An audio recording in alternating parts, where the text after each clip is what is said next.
Hey everyone, and welcome to the Bricks, Bucks, and Bytes podcast, your weekly dive into funding, market, and investor news in architecture, engineering, construction, and supply chain.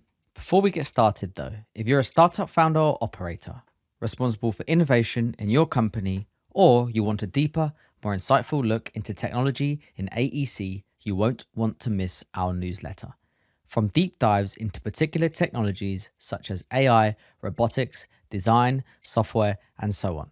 Hot takes from investors betting big in AEC technology and advice on building tech companies, including the stories and takeaways of the most successful AEC technology founders. Head over to www.bricks-bytes.com and sign up today to get this exclusive material straight to your inbox. And now for the episode. All right. Good morning, guys. How are we? Doing great. Doing well here. Hey, before we kick off this discussion today, Patrick, I think we have some congratulations in order for you for making the Built World's top 50 venture list. Top 50 venture list. My life changed. Which position he is at? Well, number one. Oh, top. Sorry. Oh, wow. That's a big thing. So you did tell me that you were going to bring this up. Now I have to just tell the listeners, hey, check my LinkedIn By the way, profile and you will find my... courtesy of my daughter, we made you a balloon to celebrate too. Thank you. That's very sweet. Yes. And okay, go on. Now you can. I don't know what to say. Add your opinion on this piece. So now go to my LinkedIn page and look for market maps and best of lists, and you will see my take of what I think of lists. And also check out the Bricks, Bucks, and Bytes from 30th of August, because we did discuss this at quite long depth. Hence why I felt even more compelled to bring it up today. So, hey, congratulations. Martin, do you want to kick off?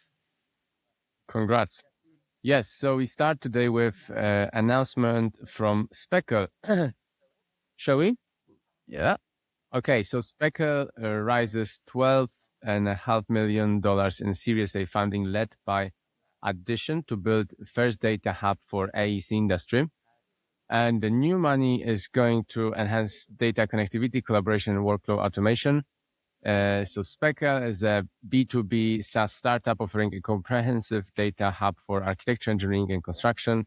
Announced today that it raised $12.5 million Series A funding. Addition led the funding with significant participation from Fundamental. Here we have Patrick, Frontline Ventures, Matrix Partners, Forward Ventures, and DBT Labs, Tristan Hand. Okay. So what is Speckle? I will start from you. So Speckle is as far as I understand, it's like a central hub for architects and designers to work from, where they can share their data. And in simple terms, it's like a real-time collaboration. So if you're an architect or a designer working on one tool and perhaps you're collaborating with others on another tool, if the process becomes very clunky, the data gets locked into the file format that you're using. And what Speckle does is with the right word be extract the data from these proprietary file formats, and then allows different designers to work together on various different formats. So yeah, it's like a way to streamline the collaboration between designers. And just to sum up perhaps my little bit rusty explanation, when we spoke to Matteo about this, he described it as GitHub for design. So maybe that will help people picture and understand it a little bit better. But I would... At least the technical. Yeah. I would always lean on our good friend Patrick to give the pure version of the explanation. Yeah. I think yours was very, very good. I'm just right now actually looking for the first time I interacted with Speckle, because there was a really nice email that Dimitri sent me back then. So Dimitri wrote us in December 2019, right before Christmas, a cold outreach, shot me the deck. The email is 3 lines long. That's it. And basically the message is, hey, nobody gets it. If you get it, happy to talk. Brilliant. 2nd of January, we met in our office. And I think a few days later, we had the deal basically done to lead Speckle's pre-seed. And I mentioned that because the pitch was a great mix of highly technical and highly verticalized. And at the time, I mean, Fundamental was less than a year old, actually. We had started in January 19 that year. I was still learning the ins and outs of AE, but I had a bit of a background in 3D. So the vertical part spoke immediately to me. The technical part, I liked the infrastructure play. And that's why, they got on the plane. I got on my car. We met on the 2nd of January, right after New Year's. And, we did 6 hours of workshop. And it was fireworks. And at the end of the workshop, and now coming to the explanation, my mind formulated Speckle with the following metaphor for the non-technical person. So right now you're having a Google Doc open. So Google Doc, what you're exchanging is there's no structured information in there. It's basically letters and words somehow codified in Unicode. And if Martin writes in Google Docs and now Owen wants to edit it, that works. But Owen has to have a Google Docs account or at least a login to edit it. And he can only edit it in Google Docs. If he has permission. But that was already an improvement over what we had before, right? Before we had local instances of whatever, Microsoft Word or Apple has its own text edit program, and then we would have to send around files. So at the very least, Google Docs, when it came around, whatever it was, I don't know, 17 years ago or whatever, at least was an improvement in that it eliminated files. But still, Owen would have to work with Martin in Google Docs to make these relatively simple data edits. What Speckle is, if it were a text editor, and it's not, and I'll explain, but if it were a text editor, is actually the next step to this. Speckle as a text infrastructure would allow Owen to have Microsoft Word and Martin to have Google Docs and Patrick to have the Apple text edit program. And we could all edit in real time the exact same document that we see here in front of us in our preferred software. And the changes would get synchronized via the Speckle infrastructure in the backend and distributed, streamed into each other's software. That's next level. And that's, however, not what Speckle does for 2D and for text. That's too easy. They do it for the highly, highly complex 3D. So that's computer-aided design. In construction, 3D is used then to build the BIM model, etc. And that's the place where Speckle is doing this harmonization and streaming to let Martin work in Revit and me work in whatever ArchiCAD, and Owen works in his authoring tool. Everybody works in their tool, completely remote, and Speckle harmonizes, distributes, streams all the data through a proprietary database architecture, through proprietary pipelines, etc., on top of which I can then run automations. Something that was also shocking was that which I learned from Speckle was if you author on one of these tools, it's never actually yours because they lock that data into the file. So whilst you're like designing these beautiful buildings, it's like, whose design actually is it? The software you're using or yours? I mean, go to Reddit. I'm sure you've done it a lot, but the audience perhaps go to Reddit and look for the user reviews and the forum articles and posts on what Autodesk users think of, for example, the Revit experience, the AutoCAD experience, the customer service experience. Make up your own mind what people really think of that data lock-in. Yeah. I think with this type of platforms, we will get into the next stage of design type of software that will have different perception on in the next few years on exchange of files, and more and more probably younger folks and more technical folks will propagate the use of those Patrick, so why did you invest? You described very well product like a Google, Google Docs 2.0. But what was, why did you invest? So it was a rare combination. So one, the infrastructure proposition that Speckle goes after is exactly what this industry needs. The industry needs an open source movement and a way to break the data lock-in and also break vendor oligopolies that might or might not be out there. I'm not saying they are. Maybe that's perception of some people and customers and users. So we need a open movement to break data free and let it flow where it needs to go while being owned by the actual customer. And that is a big concern of AE firms and F construction firms. And that is actually changing a lot the last 3-4 years, and venture dollars are flowing finally into it. The infrastructure play, that's the second point, is then highly scalable. It is, in my opinion, one of the two plays that you can back if you truly want to build a generational company within the design stack for AEC. Either you back authoring tools, because the authoring tools might be your conviction, that are most likely to then inhibit all the new automation functions, or you back the data infrastructure because your belief is that, hey, those might actually be the winners, where all the automation functionalities in the end converge and get built on. And so Speckle is the latter, Snapshot is the former, both of which we are very happy with. And it follows that thesis. And the third one is the team is a team to fall in love with, truly, because they, I'll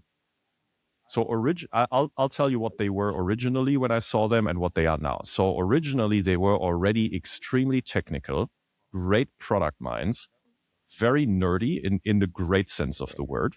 And they understood the vertical because both of them were actually practicing architects and yet fantastic engineers and fantastic product people, on top of which they had already a great feel for community, which in a play like this is absolutely essential. To build infrastructure in open source way on top of the AE community, which is very tight knit, you have to have a great community sense. And so they did. Today, they layered on top of that the company building experience. They layered the hiring experience. They layered the financial and commercial experience, all of that on top, which, to me is a testament to their ability to learn super fast and tap into their network of, well-wishers, the shareholders, the wider community, etc. And I just think they have done a kick-ass job. I could see them landing a very big outcome with Speckle. For the entire industry, because it's what the community needs is Speckle. I think that's an important point, maybe to raise here, is that Speckle is an open source platform, and when we spoke to them, they described this their fundraising journey as some investors they spoke to were asking during the pitches, like, "What is open source?" And they were like, Yeah, at that point, you might fake a Wi-Fi break off. Sorry, I'm getting disconnected. Maybe that's a good point. So I was going to move into Patrick. Was there something on the open source front that attracted you, or how you think about and thought about that during the fundraising? Very, and how that. Very. I'm not sure I would have been as excited had it been proposed to me as a closed source play. No, I did the open source play. So first of all, you would have never convinced, never in a million years, Dimitri and Matteo to build not open source. It was so core, to their own conviction and thesis. They are obsessed. They are possessed. They are obsessed. And that's what makes them great for exactly this type of company. So nobody ever, not me, nobody else would ever have convinced them that open source is not the way to build this. For me, it was a major source of conviction too. One, because they were obsessed and possessed by it. And two, because I think that is actually how you gain trust in an industry that, in my opinion, not industry specifically, but the stack here actually lacks customer and user trust. And it's the one move, in my opinion, strategically, that the closed source incumbents cannot play against. They cannot protect against. It will not matter. And by the way, if you look at Bentley's latest announcements, so Bentley is the dominant software player for infrastructure, CAD and infrastructure, ERP, etc. And they acquired just Cesium. And as they also shook up their leadership a little bit. And if you read between the lines, it sounds very, very clearly like Bentley is the first incumbent to understand they should embrace open source and play with the open source community. rather than the opposite. Because if you're staying closed source, you cannot defend against open source. It will not work. So how the space will look like? So by the way, if you guys want to hear like funny stories of Speckle talking to generalist investors during the seed round or pre-seed round, you need to watch our super series with them, which will be out in the next few weeks. Yep. You visited them in London and you did all the documentary? Yeah. Yeah, by the way, visit is a very strong word.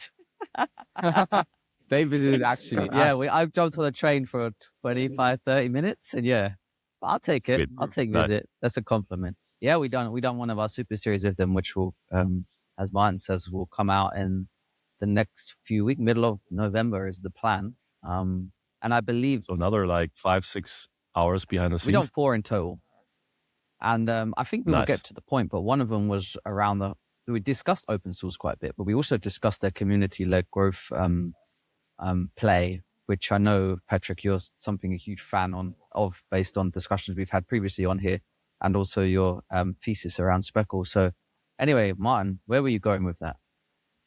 Yes. So how, Patrick, you are seeing the future of this type of software / platform? So right now, having incumbents having their own type of files, they are market leaders, you can say. There's a few of them, like you mentioned earlier when you were mentioning from Bentley's perhaps, or Autodesk. And these companies grew based on the fact that they were having their own type of files and everyone working around it.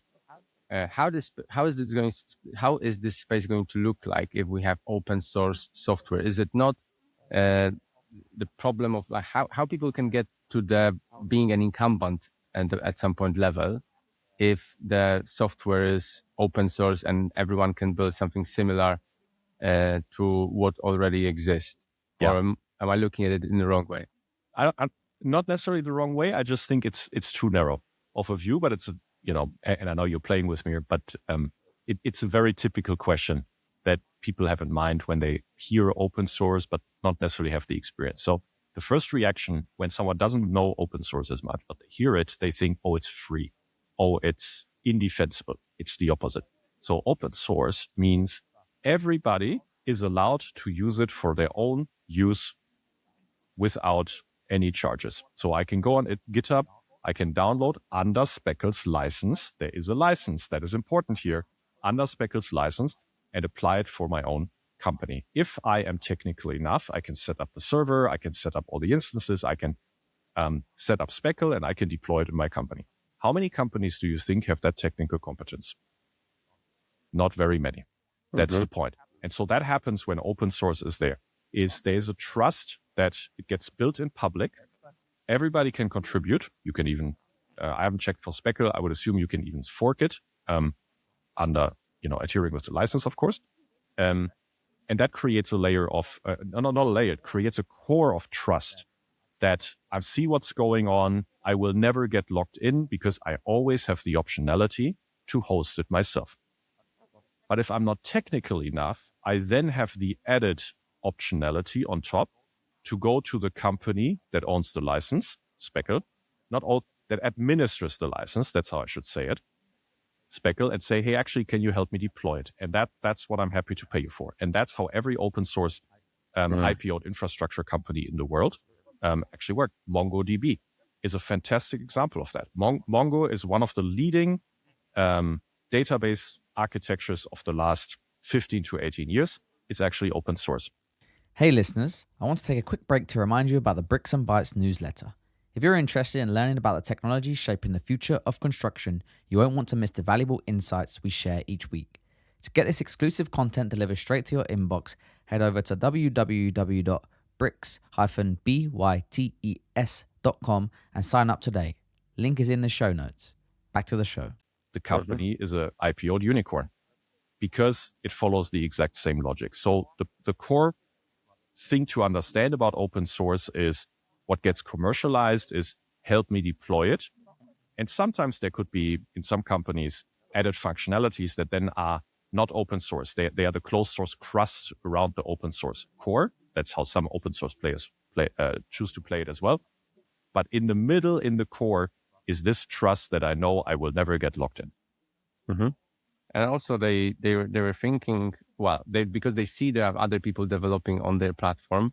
There is also potential for a spin-off product vertically orientated of the Speckle platform that they potentially could go into in the future. Have you got any thoughts on that? Like, what's and how startups should be thinking about? Should they be working on their core product, or perhaps create Speckle ventures who will deal with, who will create a vertically orientated spin-off on the platform? It almost sounds like you have prepared, but you're just a very smart man, Martin, because this is such a great observation.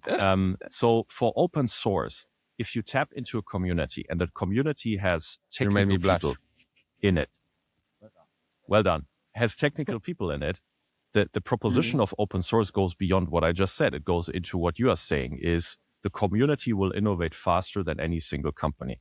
And so what I mean by that is if you're an incumbent, the reason why you should work with startups is because it's statistically just more probable that the community of startups will develop technology earlier and faster than you, because it's just statistically many more people working on it than you. Mm-hmm. Open source takes that from the startup world even further. So if you're a startup, you're statistically more likely to develop features on top of your product if you're open sourcing it and you let a million other people actually develop these features. Will every of these features be a company? No, but it will be very important contributors to making the overall infrastructure so much more accelerated in developing the features. And that is the proposition of open sourcing into a community. And that's exactly what Speckle is doing. And it is working because AEs, architectures, engineers, designers, they are organized like a community. By my personal estimates, I would say about 10 to 20% of them are technical. 10% I would say are very good programmers. 20% are casual programmers. And that's enough to actually build other automations, programs, features on top of Speckle. And that is an accelerated function that no incumbent can match. But from investors' point of view, like, would you see them developing like additional solution on the platform, or how would investor think about it? Or would you tell them, no, you guys focus on your core product, or like, what would be the right timing or the right signaling that there's a right moment to start thinking about creating something on top of Speckle? So when it contributes to making the overall infrastructure more scalable, that is my number one thing, how I think about it. So should the Speckle core team develop a specific feature for a specific software that uses Speckle? In my opinion, that's probably not going to be something that Speckle would or should do. That's exactly why you have an open source community where everybody can contribute to each other and identify these small little features or these small little improvements, whereas it's the core team's responsibility to make sure that the infrastructure actually grows. And Speckle has done that. So when we invested, it was an infrastructure play that allowed interoperability with a fantastic database architecture behind it. Now it's actually, since then, built in the core team, the AI automation functionality. So what I can now do is when I have all my softwares being connected on top of Speckle, I can run certain automations that I cannot do in whatever, Revit, Grasshopper, Dynamo, Blender, etc. individually. So I can actually automate my entire pipeline and do things that I couldn't. And that's something that the Speckle core team did because it contributes to the infrastructure. Very good. Okay. I think an important question to always ponder is, as well, in the advent of AI, we call it an advent anymore? I suppose maybe, who knows? With how Speckle remains defensible. Do you have any thoughts on that, Patrick?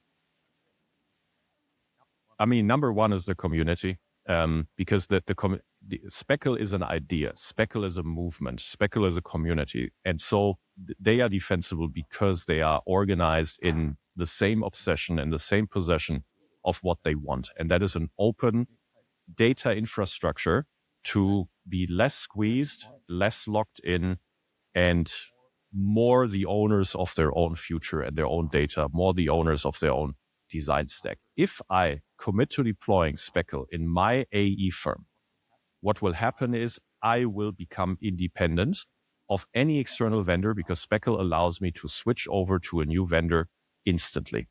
That is not possible today. And that's what AE firms around the world are currently realizing. And that's why they are adopting Speckle.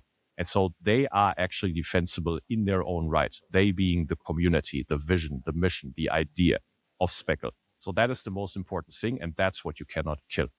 JFK said you cannot kill an idea. You can kill a man, but you cannot kill an idea. And that's exactly what this is, right? And beyond that, of course, I mean, there's license agreements, there's brands, etc. But it doesn't matter because Speckle is part of the community. It's just the core of it around everything revolves. And so it's wrong to think about defensibility in terms of ownership. And it's correct to think of defensibility in terms of movement. Mm-hmm. So perhaps that's a good segue into my next question. As you speak about community movement, it all sounds great, but the startup needs to monetize these efforts at some point with the community. How they will monetize the platform, whatever you can share, of course, on this. So you're using future tense. I'm using present tense. They are already commercializing and monetizing. Okay. So the number one thing is nobody needs to pay anything. Everybody can deploy Speckle in their own instance all the time, and it will always stay that way because it is open sourced. That's important. But now if you say, hey, my company could be a 100-person AE firm, could be a 10-person AE firm, could be a 1,000-person construction firm, is not technical enough. My IT department perhaps needs help in deploying it and maintaining it. That's when you can then turn to Speckle and say, hey, can we close a subscription agreement with you where you help us deploy it, where you can help us service it, where perhaps there's a little bit of engineering support, etc. And that's how every big open source commercial company, the technical term is COSS, COSS, commercial open source software. That's what Speckle is then building on top of the OSS part. That's how every COSS company in the world is actually doing it. So that's already happening. And I'm very happy with it. On top of that, even if you're not a large company, but let's say you're a freelancer or you're a small team, you can basically put your credit card into Speckle since a few weeks. We haven't advertised it because it's not a move that we currently, we're just testing right now, but we're not, we're actually not putting any money behind it, any marketing dollars behind it. But you can basically take your credit card, swipe it and say, hey, I'm not technical enough to set up my own instance. Can you help me do it? Boom, it's done. And now I can use it. And just to add on some bits that Patrick said about the commercialization, there's like features that if a large company is using Speckle, there's features like security, compliance, the infrastructure behind that that people will pay for because they like using the software. Actually, enterprise security certified, etc. Yeah. What I can also do, sorry, Owen, I just want to run with it. Very, very important is the data residency for AEC firms. So where exactly, in what jurisdiction does my data sit? Do I have the ownership? And that's what Speckle has actually built in the enterprise product. That's why people are paying for these ARR contracts with Speckle. So you can actually choose as part of your Speckle onboarding the jurisdiction in which you want, the domicile in which you want your servers and your data to sit. And that's super interesting. That is pretty cool. So let's say a UK-based AE firm can choose, no, I don't want my servers to sit in the US. I want them to sit in the UK. And Speckle has it in the infrastructure. You basically just click the button in your onboarding and stuff. Completely virtualized. Okay. I got another. I was just going to say, we could dive into the community a little bit if you want, because this is such a significant part and we touched upon it briefly. But Martin, did you want to? I mean, dig if you want. Dig? Get the shovel. Dig into your community. From what I learned about them, this community was already thriving before they even had any venture dollars. So they had a huge user base. And as far as I am aware, without putting words into your mouth, Patrick, there was the view from the venture angle was like, okay, you have the community, you have the users. Now, how do you monetize? And so I like exploring people that build such great communities because it's almost like you do the thing in reverse, right? You build your distribution and your customer base, and then you try and work out how to monetize from there on in. So you don't necessarily have a product that you're selling. So I don't know what my question is, but yes, I'll let me help you also as well a little bit on this. because I had a very strong vibe. We spent with them most of the day, and we spent 1 hour talking about the community in Speckle, and I had a very, very strong feeling that I don't think we've spoken to any other startup in construction tech that have such a dedicated team towards building community, actually. Obsession. Which was very, very, very interesting feeling, because, as I said, we've not spoken to anyone. So now the question, right? What is the question? I mean, there isn't a question. Maybe you're just shooting the breeze. Yes. So maybe to run with it. So I think one of the concerns that in the early years of Speckle, less so today, were, hey, and that's very, very normal for an open source movement, is, hey, but if you commercialize, is there a risk that you close source it at that point? Maybe there's the wrong incentives, etc. And Speckle has shown their commitment to that never happening. And I'm on the record saying, with Dimitri and Matteo, they are so obsessed with their mission and their vision. I think if I proposed that to them, they would basically kick me off the company. So no. And so, but that is a very, very realistic and real concern in very early years of open source movements.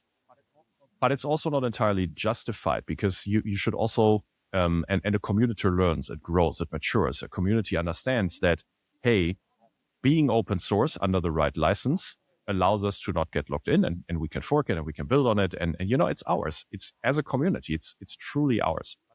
But at the same time, I want the company to be on stable footing, because that's how the infrastructure gets further developed. That's how the idea gets actually propagated. And the more people, that's the point, right? The more people use it, the better it gets.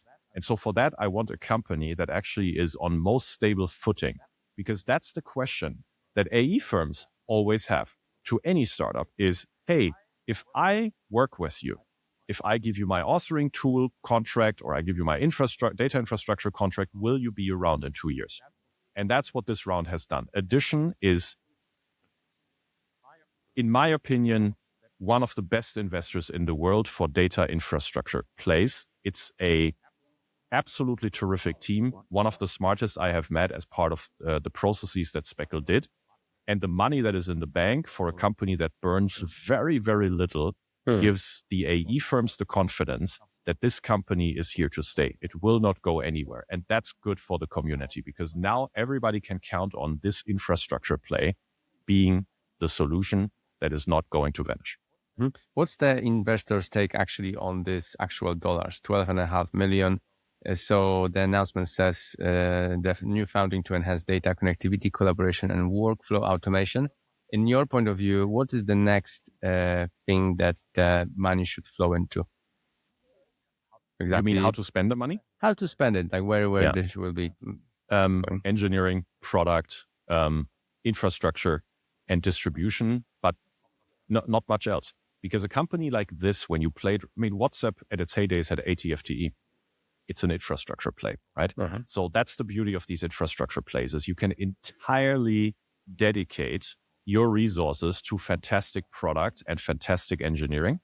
And you don't have to spend much on knocking down doors on the sales side of things or on the marketing side of things. And so if you ask me, I'm not revealing anything here, how the company intends to spend the resources. I'm just, how I think about infrastructure plays, that's how a company like Speckle should and usually would spend their resources: product and engineering and community. Reminds me of something similar to a discussion we had with Moritz a few weeks ago, and very little money and effort went into the sales stream because they had such a great product. Yeah, with Enscape. Yeah. Mm-hmm. So question from someone, myself, who is not investing in AEC startups, but trying to be observant. So Series A, 12.5 million.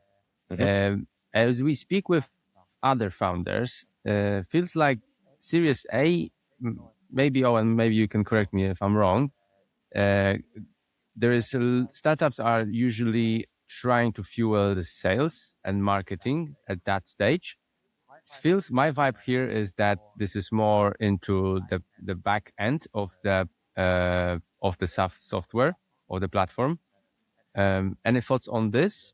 I think that's the bang on observation, and it comes from two places. So one, a play like this with these two founders who are very much product led and community minded founders should always allocate the resources there.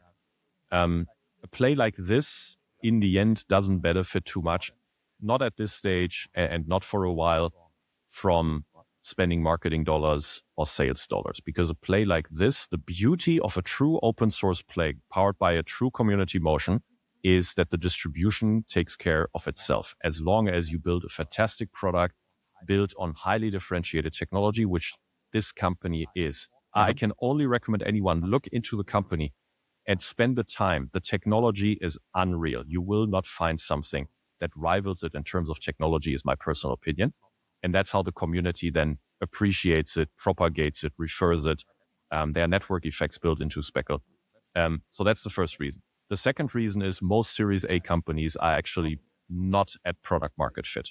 And that's when then spending money on marketing and sales can decrease the ROI of how you spend the dollars. And so for Speckle, these two founders are, I think, exceptionally good at judging their own product at their own maturity. And they prioritize where the highest ROI is earned. I really appreciate that about them. Love it. Okay. Well, I've got the last one. Unless you want something. I was going to segue us into the next topic, but remind me to do it once you ask your question. I only want to say, I mean, we haven't talked about Edition, but I just want to double underline. So Edition did not give the highest offer for this company, and yet Speckle went with it. And that is a testament to what Edition means. For a company that builds data infrastructure, that builds open source, it is truly, in my opinion, one of the most competent investors in the world in this space. And I at least couldn't be more thrilled to work with them. I mean, we have partnered with Speckle since, like I said, January 2020, been along for the entire ride, led the pre-seed, participated in the seed, participated again in the Series A.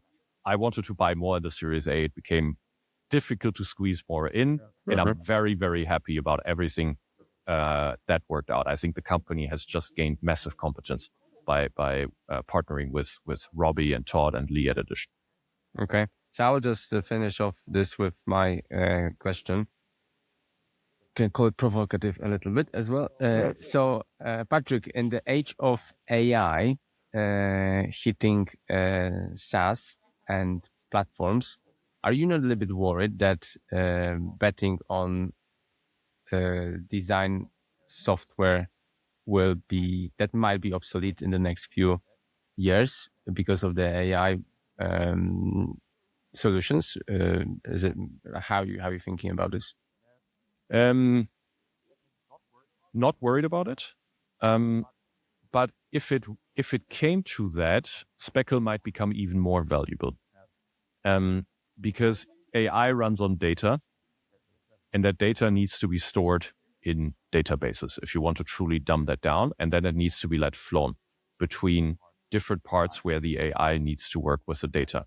And that's the infrastructure play that Speckle represents. It harmonizes and it lets the data flow. So if you truly want to run end-to-end automated workflows as your AE firm, you will need a data infrastructure solution and not an authoring tool in the world that you are describing, which people can agree with or disagree with. I won't tell you my opinion, but in the world that you are describing, you will need a solution like this even more. Okay. Well, let me just plug in another little promotion. But yeah, we do have a super series coming out with Speckle in the middle of November at some point. So if you want to dive deeper into their founding story, which by the way is extremely genuine, raw, and I think a lot of people that come from a similar background to these two guys, like building community and open source software, could probably relate to. I mean, in fact, I even found myself relating to a lot of what they say. So the community, it pulls through those guys' personalities. So yeah, highly recommend people check that out.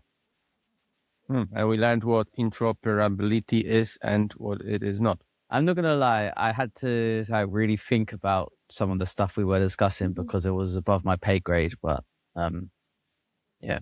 Speckle is effing legit.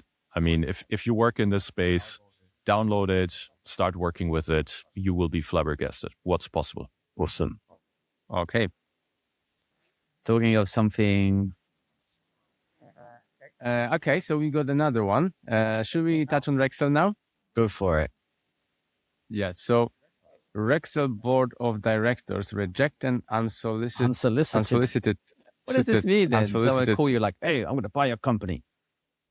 Yep, that's exactly what it means. preliminary proposal from Hold on a second. QXO. Sorry, Mike, to interrupt.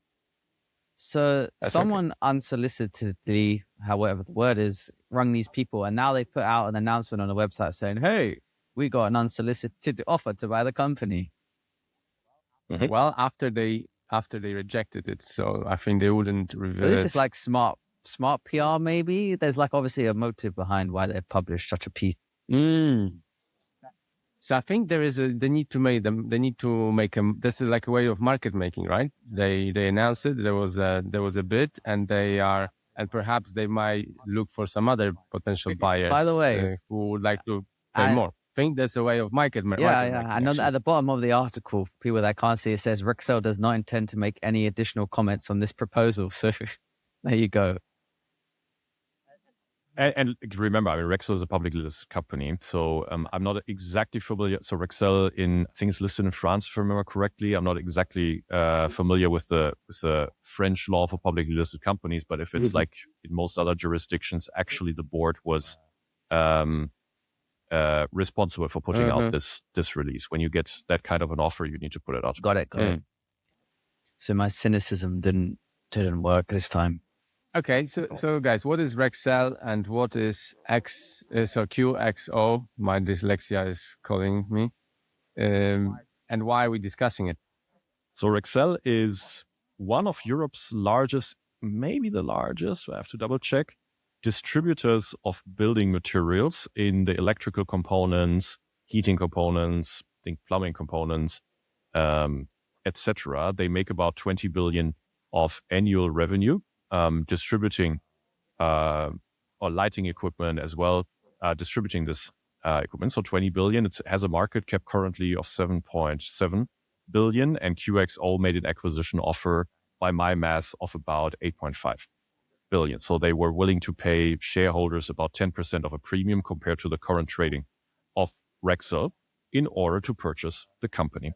And that is because Brad Jacobs with QXO, Brad is a highly successful serial entrepreneur. I think he has built, I don't want to say something wrong, I think 3 unicorns, actually. Equipment share is one of them, or am I confusing things? Not equipment share, but an earlier version that is now a competitor to equipment share. I think it was United Rentals, if I remember You'll correctly. also be happy that he wrote a book that you can spend 360 pages of your time reading. Lots of acronyms, QXO and XPO, and he loves these acronyms. Brad Jacobs, that is. Yeah, and so a year ago, he announced publicly that he will build QXO. And with QXO, he hasn't published what he's going to do. I have no proprietary insight. I have never spoken with the man. So all I'm using is public information. He hasn't put out too much, but he has said that with QXO, he thinks that the distribution of building materials products is broken. And he wants to use his logistics competence that he has also used in order to build XPO, one of the largest freight forwarding and logistics companies, third-party logistics companies in the world.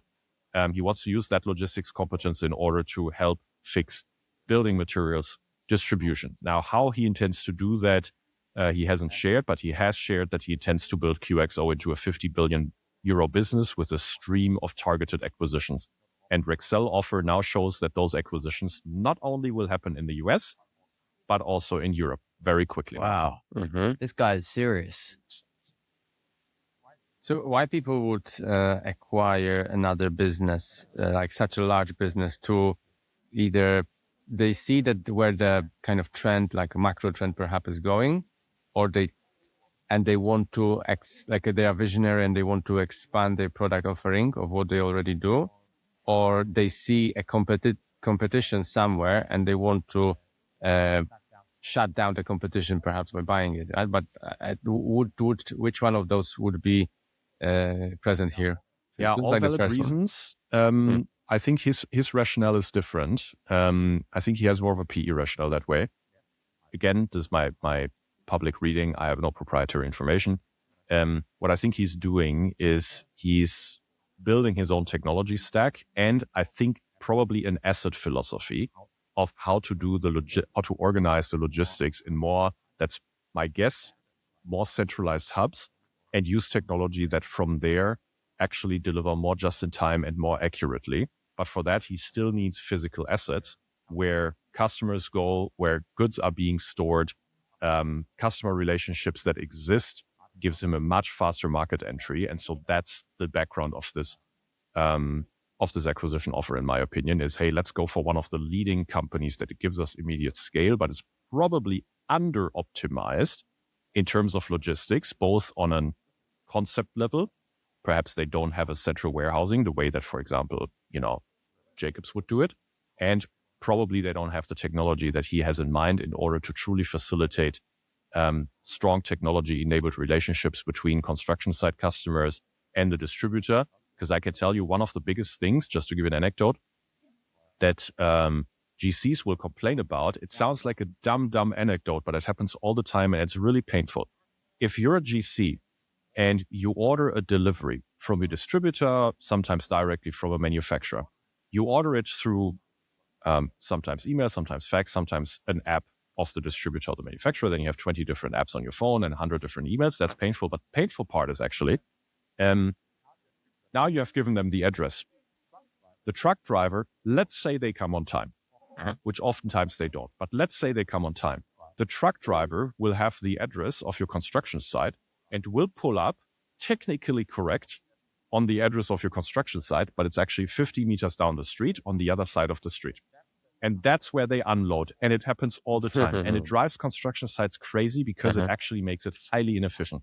Now you need to organize 5 apprentices from your construction site to take forklifts or to take whatever. Done that.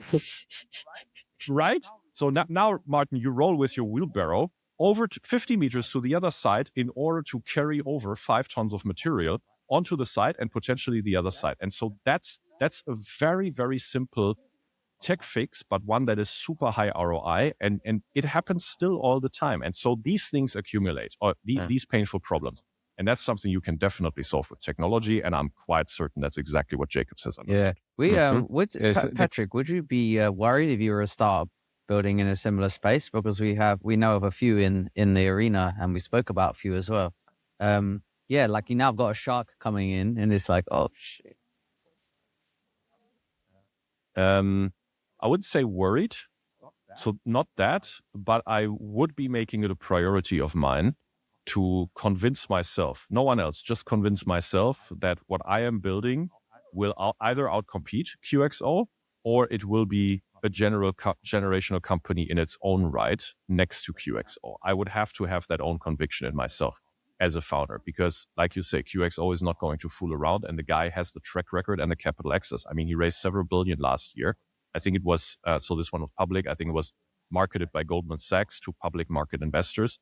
And so that way he actually raised several billions for QXO. So the guy has money to spend, and he has access to more money just because of the standing, the stature, the previous success that Brad Jacobs has had. This is one of the world's best entrepreneurs, in my opinion. Mine sounds like we should get him on. Yes. If anyone knows him. It could perhaps technical question here. How companies like QXO acquire companies like Rexel? Do they have cash to do it, or they use some other ways? Very good question. Also, I started my career in M&A, so I have a bit of a technical background here, but let's simplify it so you can make all cash offers. You can make partial cash offers and partial, for example, in share swaps. So you can also offer the shareholders shares in that QXO, for example. That's another way of doing it. You can sometimes do asset swaps. That's typically not done in this kind of transaction. These are the 3 main ways how you can do it. I would assume that someone like QXO, actually, if you want to buy a publicly listed company because you're targeting a free float, 20, 30, 50% of more or less retail investors, sometimes organized through other brokers, etc. It's very difficult to have that kind of an unharmonized base sign into something that is not an all-cash offer. Now, what you can do is, for example, and I'm not sure if the press release here actually reveals that, whether it was a 100% takeover offer or just 51% or something like that. So it's 51%. You can, for example, more easily, obviously, do a all cash offer. The way I'm reading it, it was a 100% takeover proposal, and it sounds to me like all cash and 8.5 billion. In my opinion, Brad Jacobs can raise that money.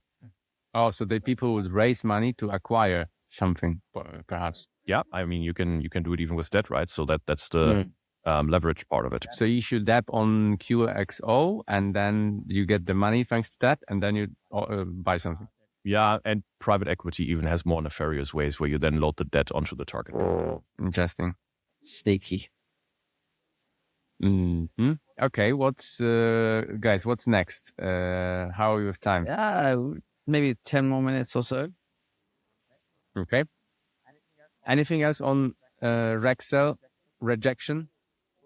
We'll monitor this market and QXO's moves, and everybody should. Also, perhaps good question would be to ask, like, what's the startup space here? That any startups, like perhaps from your portfolio or startups you spoke with, are affected by this in any way? We covered Or something should care? similar just to that. You obviously weren't listening, Martin. That's a good question for a short, so he can answer directly on the short.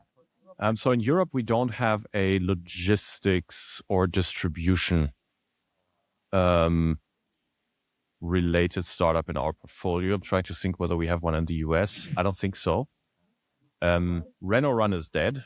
We were not investors, but if Renault Run were still around, this would be a very serious discussion they would be having on their board of directors, but it's not around anymore. Now, if I'm a traditional building materials distributor, maybe, perhaps. My life suddenly got less cozy. Okay. So with that, let's go into the investors take we can call it. Who is it this week, Martin? Aye. Today's we have Patrick Hellermann's post. Patrick, do you want to just? And do you want to? Let Patrick shoot it. So I got an email earlier this week from a founder asking me basically, hey, we have the opportunity as part of the round we're currently raising to also take corporate investors on board who might be customers or might become customers, not as a lead investor, just as a small share of the company. And he asked my advice, hey, is that something I should entertain or not? And the context of that question is that oftentimes in the venture capital landscape, venture capital investors will have very poor opinions of corporate VCs, and they will propagate things like, oh, you should never take corporate VC money. It will be so bad in signaling. They never deliver on their value add. They give you all these promises, whatever. I'm sure a lot of the people listening have heard variations of that all the time. It's sort of a self-perpetuating wisdom. And I replied to him, look, to me, answering it on that level is too shallow. And I gave him a framework and saying, look, regardless of who your shareholder could be a VC, could be a corporate, it could be an angel, could be someone else. You should ask yourself the exact same questions. The first one, and the sequence is important. The first one is, are they likely to stand in my way?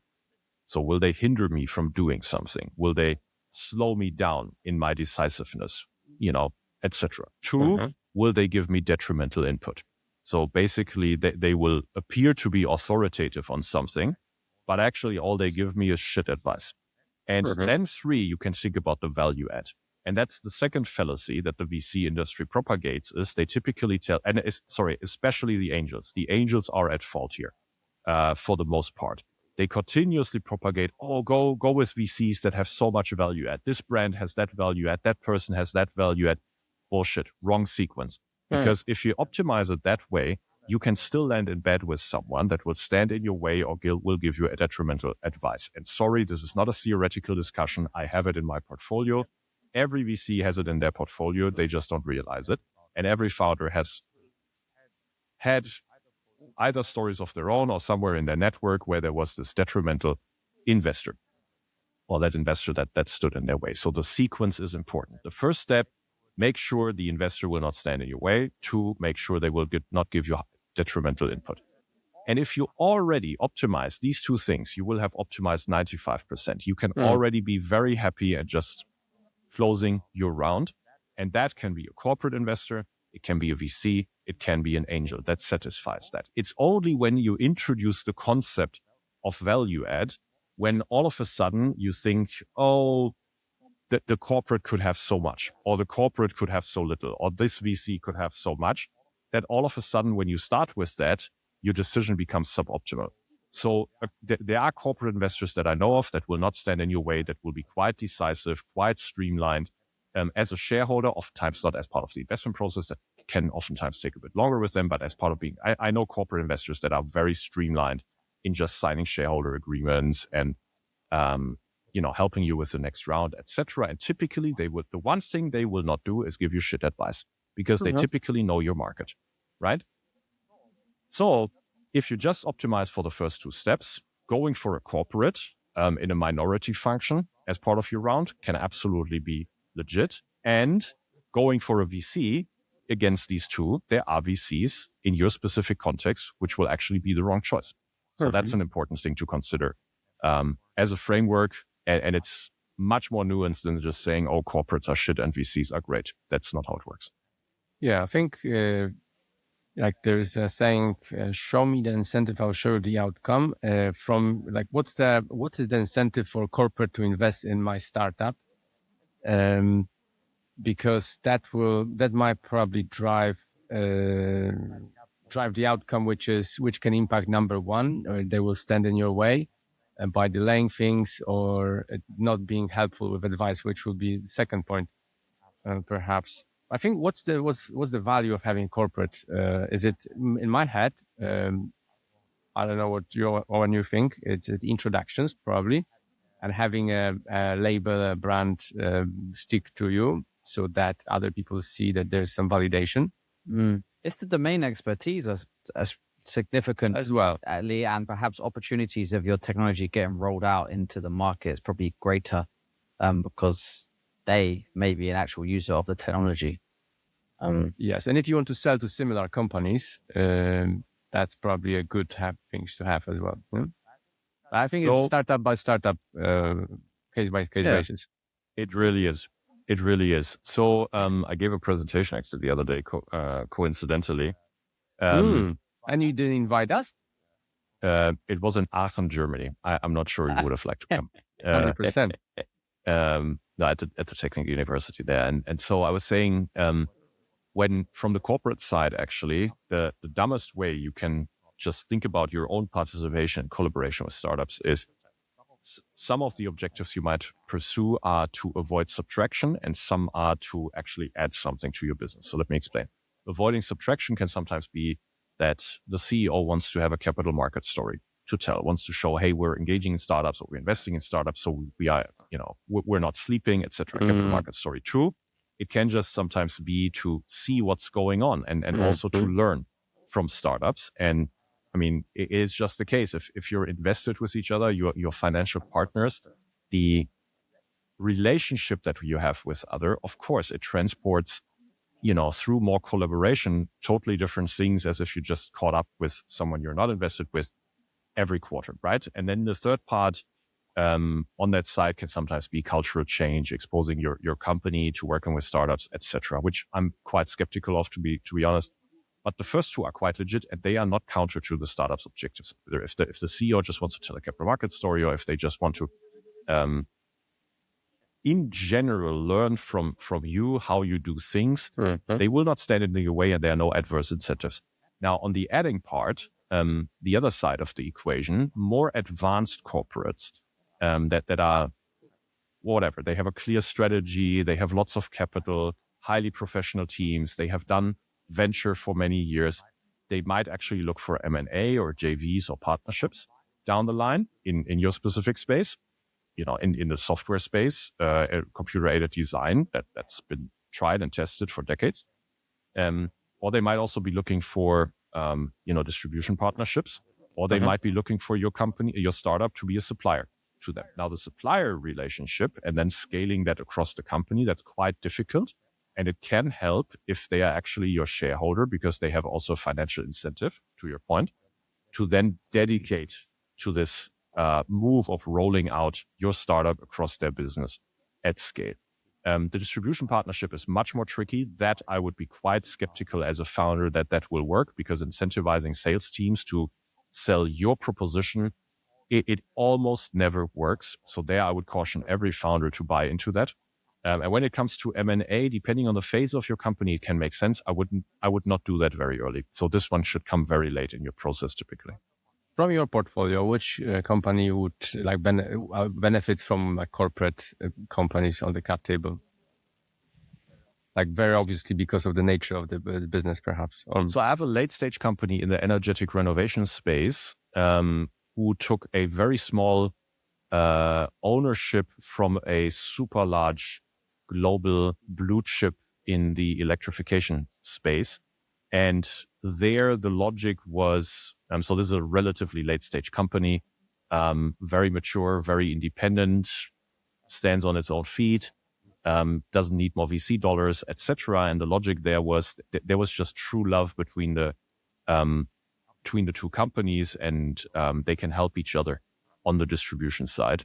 So that was the logic there, how they can benefit each other. Okay. Any examples of brilliant detrimental input that you have come across? I gave it the other day on another episode. Yeah. We've had a few. Guys, should we wrap up? Let's do it. Okay, let's do this. I'll get my balloon back out, but I threw it back down there. So peace out, guys. See you next week. Thank you. Thank you, guys. Thank you.